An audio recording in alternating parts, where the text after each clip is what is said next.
Episode 137, Joel Fleischman Happy Hour Podcast. We have Larry Koffman from Koffman AutoWorks locally here in Campbellsport with Joel Fleischman here to talk about 4th of July in Campbellsport. Cheers, Larry. Cheers, Joel.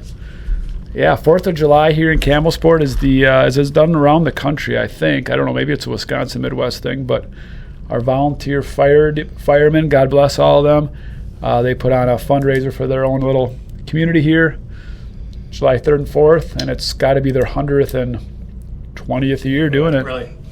Yeah, I think. Yeah, because I think we were there for the 100th, right? Mm-hmm. That's kind of how a lot of this started, I believe, right? Yeah, I think it all started with the 100th year. Yeah, when the Chamber of Commerce got involved. That's how Larry and I got involved. We're not firemen, but we were in the chamber, and we helped them out to get started. Sure. Larry, did you grow up here in Campbellsport locally? Yeah, between Eden and Campbellsport on a farm. So went to Campbellsport High, and then started my business down there. Worked for somebody else. And What's your business, Larry? it's Koffman AutoWorks. We do collision repair and service for vehicles. So What year did you start? 1994. And Campbellsport Building Supply, Drexel's been a customer since day one. Maybe 95. It took a little while. Yeah, when your dad come down and suckered me into painting one of your big trucks, and that's how it all started. I didn't want to do it, but he talked me into it, and that was probably the best thing he did, I guess. So. Okay, yeah. We've been a pretty good customer ever since, I think. Yeah. Larry's been friends of mine since about that time frame as well, so we were young Lions Club members is where Connections kind of started. Yeah, so that was once a month or twice a month at that time, once a week? Every other week. Every other week, so twice a Only month. in the winter. Oh, yeah, only in the winter. Yeah. And it's changed a little bit, but one time Larry set me up, and dinner was like at 7 or something, and I literally was running with my chicken with my head cut off, and I'm like, Larry, I'm coming tonight. What time what time's the festivities getting started? And you probably remember better than me, Larry, but I want to say it was like, you're like, yeah, come for cocktails around 4 or 5. I'm like, oh yeah, cool, whatever. And I get there and it's like, no one's coming. Beer 2, 3, 4. So yeah, it's not till like 7. I'm like, oh, dude, are you serious? So that's one of my favorite Lion stories. Yeah, and then I don't think we left till. That got pretty late that night. Back then we used to Wings, be at I think that was Amber Wings, used to always be. Dale would be one more, and then it'd still be 3 more. Yeah, the Amber Hotel. That was, as you would say, the true work hard, play hard moments, right? That was, yes, it was, Yeah. for sure. And Larry, you guys do pretty much everything right at the auto body place in terms of tires, transmission, electrical stuff. I mean, everything, right? Yep. Yep, correct. Yep. And we just started doing ADAS, like your driver's assist, like your adaptive cruise and all that. You have to recalibrate that. So we just started doing that this year, and it's going well. I mean, a lot of the collision repair needs it, and now a lot of things on the service department with alignments even has to have it recalibrated sometimes. So yeah. So your website says you work hard to wow people every day. And you have 4.9 review on Google reviews, which I would say anything over a 4.5 is, I think, really impressive. So I guess how do you give back and continue to have quality service where people are like, hey, this is amazing, this is great, right? Because considering cars and how often things go wrong, it gets a chance for people to be really pissed off at things and upset. So how do you kind of turn that around into a positive? I think that's in everything, right? I mean, True. Everybody, and maybe they're just having a bad day too or whatever, but we try to make the best of it. Try to just get them back on the road as quickly as we can, and making sure it's a safe and quality repair. And sure. So and I think just us being there too, and personal service and making sure people up front and anybody that comes 10 feet of them says hello to them, and just things like that. I mean, that's something a small town does that you might not get at a dealership or something like that. So for sure. I guess kind of last question with everything that you're doing there. I mean, how has things changed? Obviously, I know technology in a vehicle has changed over time, but what have you kind of seen in the industry, whether that's from cars or from just you leading the company and the growth and things like that you guys have seen over the years? Well, it used to be lateral, the changes, now it's exponential. I mean, as far as the technology, and when I started, you didn't need a whole lot. I had $1,500 in my toolbox, and that was enough to get rolling. And now, the commitment is a lot more than that. Just the software to repair the vehicles, that we have invested every month just to be able to research things and working on different models and being able to have the correct information is, a commitment to. And And ongoing training. I mean, we just had a meeting today about how things have changed and how we, as cars change, people buying habits change, or just, what they need, just like we can do a lot of contactless service now with our, they can pay online, they can, just to make it easy for the customer. It's just, what we have to do. And I think it's just good for everybody, really. So. Yeah. Yeah, well, we plan on releasing this here to July 3rd today, the day before the 4th. And obviously wanted to kind of tie this around the festivities, like Joel kind of kicked it off here with Campbellsport and just kind of those local parades, like you said, across the U.S., right? Every small town's got something, whether it's a parade or the fireworks show or whatever. And we got some T-shirts here up in front from Truck Pulls back in, year-wise, it looks like 2009? And 6, I think. And 6? Is that the other one? I hope not, because one's 4 and one's 5. I think it's 8 and 9. 2008, this 2009. one says 9, and that one is... This is a 6 one, yeah. Yeah, This is 2006. We always took a few years off. Well, you expect me to keep everything? I mean, Yeah. I was going to tell you that the reason they stayed around, or they were in the drawer, I keep my exercise clothes, and that's probably why I never saw them again. Eventually, 4 would be, okay, whatever. So things This change must over have been time. the first year.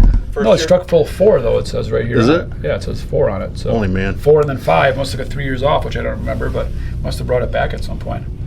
Yeah, I was going to say, only had 2 kids at that time, I think, when it was, So how did this all come about? What was all kind of tied around it? Obviously the 4th, right, and the whole celebration, but how did you guys get this going? Well, the fire department always had asked for volunteers to help them out. And it was their 100th year, so we thought, hey, let's really help them out. And I think it was a running joke, probably at the Lions Club, or I don't know how it exactly started, but I think it started over a cocktail and was like, hey, we should do a Guinness Book of World Record, world's largest hot dog. And Brat, world's largest brat. I don't know why I said hot dog. And so it kind of was like a joke. And, maybe cheese curds or something, but we were like, brat's kind of cool. And then kind of Googled around a little bit and sniffed around. It's like, it doesn't seem like there's a world's largest brat anywhere. And I don't know your version of it, Larry, how it got started. Yeah, same deal. I think we were, same with the Truck Pull. I think it was over trying to brainstorm and something stupid came out, and then so it was. And then Joel just ran with it, and then, so more and more, we get somebody to make a grill, your uncle, right? Yeah, right. So the brat thing started, and then, so Guinness Book of World Records I reached out to, which is a company in Ireland, or a foundation in Ireland, and they sent me the application. I want to say it was 25 pages. And you got to have these 4 legal witnesses of, proud community members in your area and all this kind of stuff. And then starting to think, maybe this could be a reality. And yeah, the bun was made by the Fin and Feather. Shout out to Tom Krieger, New Prospect. He figured out how to do the bun. I went to Leroy's Meats. Leroy's. Jeez. I've been sick all week, and I'm just totally mixing up names all week. Yeah. Lair's Meats here in Campbellsport. I went to talk to them guys, and I'm like, hey, let's build a 40. How big a brat can you make? And they're like, I don't know, we just pulled a sausage. What the hell are you talking about? I think the casing was 40 feet, wasn't it? The casing was 48 feet, right? They said as long as you want, we'll just keep pulling it. Yeah.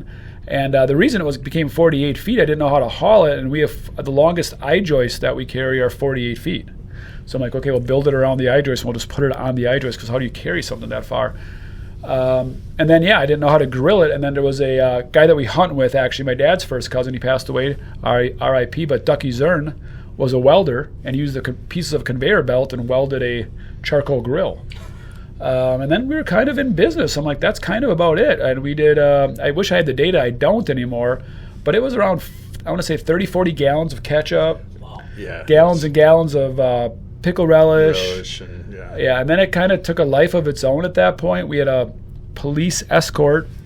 And a marching band. And the marching band. We had a parade here in town, and unfortunately it poured, but we still had lots of people here in town that like watched the parade go down. And it was just pouring out, which was crazy because we had this brat and bun. And then we had a practice run the week before, and that went fairly well, and kind of timed it all out. And then because they had to start the grill before we got up there with the charcoal, and it's a lot of charcoal to start. So they had the charcoal going when we got up there, and then what we did was Jackie Lindsley, I believe, we in an auction setting, she got the first brat. I think she paid over $100 for the first piece. I believe so, yeah. And then she got the T-shirt and the brat, and then we sold off 6-inch chunks, and it said, I ate the world's largest brat. And I think we ended up selling about 500 T-shirts. Really? There's only 5,000 people here in town. No, 2,600 people here in town. So right. it's, 20% of the people in town got It a shirt, was- or somebody did. It was pretty crazy, yeah. So, Yeah. And then and then I got picked up to the Associated Press. Yep. So we were, I was interviewed by, USA Today and people from across the country. It was kind of that talking story. If you're a Sports Center guy, we were on Plays of the Week. So I believe we were number 3 on Plays of the Week. So Really?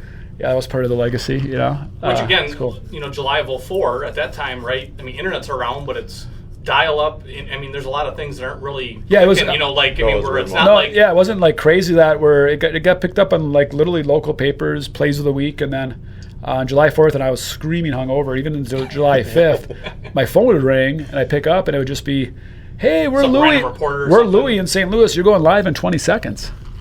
And that kind of had Larry'd be standing next to me giggling, and that kind of was their day. Yeah. So from there, we have Trek Pull. Was that kind of like the first thing? We did it all the with same year. We did it all the same year. All the same year. So then we had the world's largest human truck pull. Okay. And we didn't know if that was going to work because no one's ever done it. So we loaded up one of our trucks, and then Ike Perrin couldn't be here, but Perrin Trucking's truck that he donated, and we'd load shingles on it. And we'd have teams of, I believe, up to 8 that could pull the truck, kind of like man versus truck up the road, if you will, to a distance of, I think it was 100 feet. Yeah. Yep, and Larry would measure how far they went, and they had 3 rounds. I was up on the truck, and I was like the MC. Chad Schmidt helps. Chad Schmidt helped, yeah, shout out to him. Ike drove, and we had a few other volunteers, and we didn't know if anybody was going to show up. And I think the first year we might have went through 5 half barrels in a few hours, and I think the last couple of years we went through like 15 or 20 half barrels just in a couple I hours. think that one year was 23 down there. It was like 20 in like ridiculous. 3 hours. Oh. And the people, like, you had this much room, and everybody was on top of Shoulder to you. shoulder, just Oh, watching. and Yeah. we were trying to keep people. I would say from 1, 2, 3 pull, and the whole crowd, and maybe a couple, maybe up to 1,000 people would just start screaming Where for was these that at? people. The pole was. Right down at the Fireman's Park, park. which was here in town, I think we right did on it the street. road, right? Yeah, it was immediately after the parade, so people after the parade would gather. The big thing is a lot of people would come to the parade, but then wouldn't support the firemen. So it was a way to draw people to that, and man, it worked out extremely well. What a hoot! We had people puking from pulling. They were dehydrated the night before, hot, stressed out. It was crazy. Then we ended up having women's teams some years, and it was really fun. Yeah, one year we had big bodybuilders come in and ended up getting beat by. Yeah, we had some bodybuilders come in, and they were awesome. They're drinking water and just jacked up. We're like, wow. And then we had some farm kids beat them in a very highly contested rate. Yeah, and then it was a close thing right to the finish As these line. guys are all hydrating, these other guys are drinking beer. Yeah, before they go up there. Yeah, and their dude shoes, and all that. Other guys had work boots on. It was like they were ready to win it. Yeah, well, last year was my first Fourth in Campbellsport, and I couldn't believe the amount of people, because everybody, one of those things, right, where people tell you, oh, the parade, and you're like, okay, I get it, it's big, right? But the amount of people, but also, again, obviously temperature-wise, 4th of July, it was hot here, so I can imagine some of those days had to be. Oh, it was barking. It was absolutely just exhausted at the end, even just working it. And how many years did Truck Pull go on for then? It looks like I think 6 was the last year, right? So probably I think we did it 6 times. After that, we did the Dodgeball. We did a Dodgeball Tournament right on the street for a couple of years, and then we did also the World Championship of Rock Paper Scissors as well. That should be notified too. So we actually had the Rock Paper Scissors Association involved. It was a sanctioned event. If you won, it was nationals. If this was the national tournament, if you won this, you went to the Worlds. Really? We had a couple people travel from out of state to do it, which was insane. How'd you get in contact with that? Finding out that was Google again, early Google, but it was just like a Googleable thing, and reach out to them. I think it's the dumbest things you could think of, and then we tried to do that. And we did. We had ref jerseys on, and we tried to formalize it all. Yeah, it was fun. So what makes the 4th special to you guys? I mean, I know you enjoy the 4th. Obviously, we're here talking about this, but what kind of is most special about the 4th of July for you guys? I think we've been going there since I was a kid. That was, I grew up on a farm, so that was a weekend that you could go there and not have to be at the farm, and you could just goof around. Yeah, be goofing around all day there, and then you get a couple bucks to go and play some games, and just kind of. A lot of that isn't quite the same anymore, but it's still pretty similar for kids to go there. Yeah, we'd always go there week. for the 4th of July, for the fireworks and stuff. So similar to me, the lumberyard my dad kind of ran it like a farm. He grew up on a farm, and yeah, it was like midsummer break from all the activities where we could just kind of let loose for a day or two and take a break and see some of your summer buddies, you know. That was kind of a fun thing. I mean, and to me, July 4th, I mean, I've been in the parades here in town, and I dressed up as Uncle Sam on stilts and walked through the parade on stilts. And man, I don't know, I do kind of tear up. I mean, I do love our country. I do love America, and just to see other people, like the pride, small, you know, the media doesn't, and you don't get that feel, but the pride people have for our country in these small towns where we most of us that are listening to this live is like, it's crazy. People love America. I love America. Yeah, so it really is the only day a year we can just take a deep breath and be like, man, we got a cool country. Yeah. I mean, we do have the best country in the world. Yeah, it sucks, but I wouldn't know where else. People say it sucks, and I'm like, I agree. Where else the hell are you going to move to? Right. Like, we're way better than anybody else, and we still are a free country, and there's so many good things that happen in our country. I just wish you wouldn't always focus on the bad. Right. Yeah.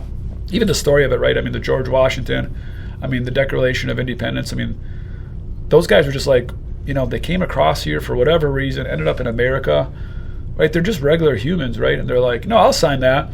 Knowing that, you know, that's treason. Like, you are literally hung to death. Right? Yeah. It's a death warrant. Yeah. They're like, you know what? We don't want to be ruled by kings. We're going to do it something different. Than if you know anything about the Constitution, it's just absolutely genius. It had never been done. Mm-hmm. I'm a religious guy, so was Larry. I think that pen strokes came from God. That's an amazing document.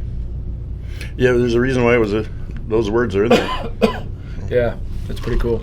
So if we, 4th of July being tomorrow, if there's an event that you guys, like truck pull, rock, paper, scissors, largest brat, whatever it is, if there's something you could do tomorrow, and it would be here, just saying it, what would that event be? Oh, we got an awesome one. I haven't told you, Heather came up with it. You ever see the Red Bull Soapbox Derby? Yes. Those I are think awesome. it would be perfect coming down that hill, and if you're going to make the bend or whatever. And they have their car show on Sunday. There's vehicle guys. So yeah, if you've never watched those on YouTube, the Red Bull Soapbox, they're hilarious. So now that Joel's the leg man, he can maybe get Red Bull to sponsor it. And he can. It probably is a little steep there. We had Red Bull sponsor the truck pull. If you remember that. Oh yeah, that's right. We had the Red Bull girls there with they had no idea what they were getting into. They probably used to go to Summerfest, and they showed up, and I could tell they were like, what are we supposed to do here? Like, I don't know. You're the Red Bull girls. Do whatever you think you're going to do here. So that was kind of funny. We did have them sponsor the truck pull one year. I forgot about that, yeah. For me, I mean, just you want like quirky ideas I would do or whatever? Whatever you want. Things that we've the soapbox. Those are funny. Things that we've almost done, and this is more, we almost did this for Thanksgiving, was turkey nuts, the turkey festival, the Turkey Testicle Festival is what the name of it is. Turkey Testicle Festival. So you actually get turkey nuts, deep fry them, and then give them away. World's largest old fashioned has not been done here in the state.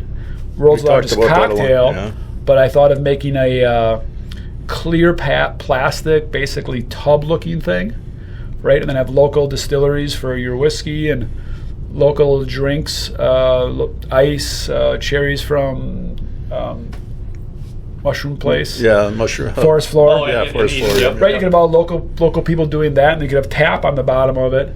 And again, you could have shirts that say, I drink the world's largest old fashioned, right? So I thought that would be a huge hoot. Now, I guess not necessarily a July 4th thing, but that'd be fun. I mean, a Guinness Book of World Record is always, there's some shtick to that, I guess, right? So. Yeah, but all these things weren't necessarily 4th of July, right? It was something that maybe was unique or hadn't been done or whatever. Just to draw people in and, get some people more involved in coming up there. And I mean, like hold them their attention for a few hours. Yeah. Right? Yeah. Because everybody, it's got their couple days off, so they always got family in town, and they're either spending it at their own place or whatever, and just to try to get them to come up to the park. Or Here's one that I talked about over drinks. I got a million of these ideas. We talked about with Troy Shale. Shout out to Troy Shale. Was doing a 24-hour Guinness Book of World Records softball tournament, and it'd be Kewaskum, which is a rival town, versus Campbellsport. And then it would be just a non-stop roster change-out of 9 people, right?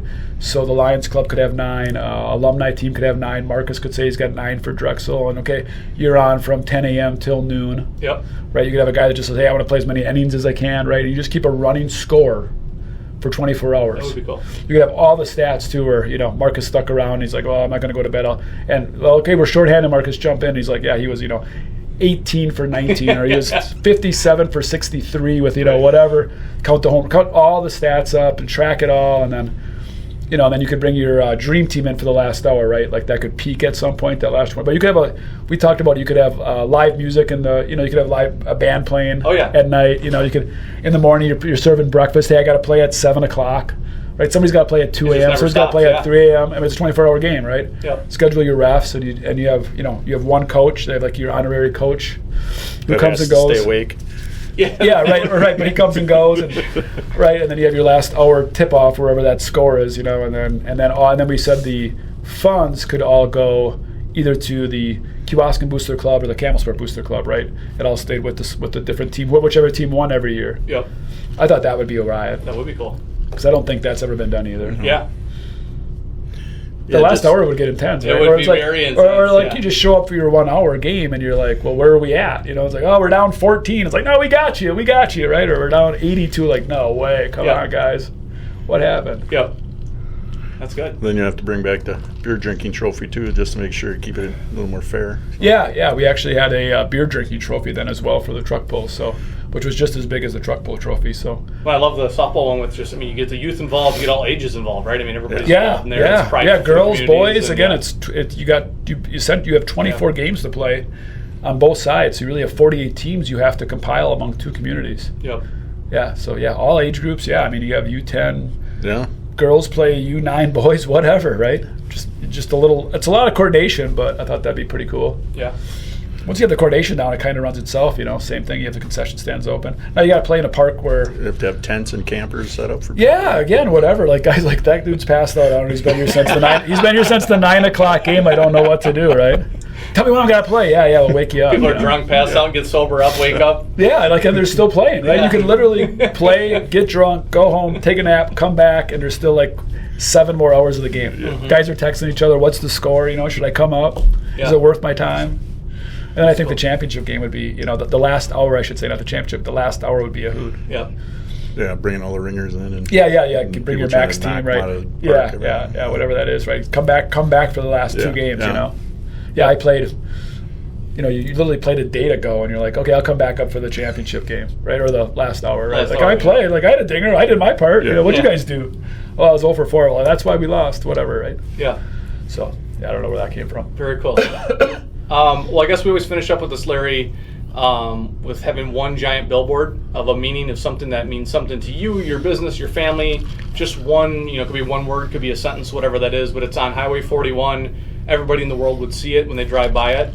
What would your billboard say and why? I would just probably something that, we've been here 30 years and we're not going anywhere. Like everything's getting bought up, and I just think that, we're here to, we do fix cars, but we're really here to help people. Sure. Get them back on the road, get them in a safe vehicle, get them to where they need to be. And did you mention it to him? It's a billboard, Larry, not a you don't have a whole book? Script. It wasn't. I thought it was one of them digital billboards. I guess. It's your billboard, so I guess.